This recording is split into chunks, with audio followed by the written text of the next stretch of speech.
жашаған кетіндегі ел жол салынады деген көшенің біреуі Гүлзар. Міне жолды құру жұмыстары басталды. Енді осыған асфальт төселмекші.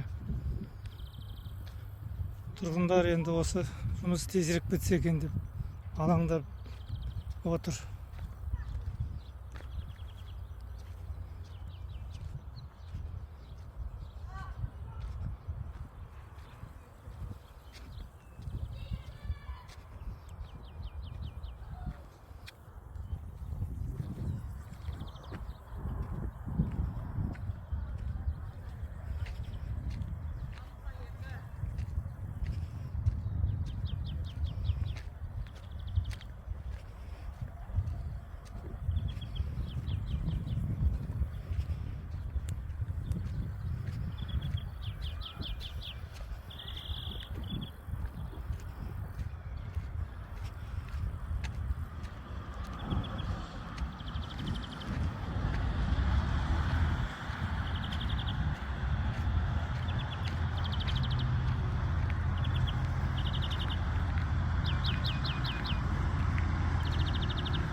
Театр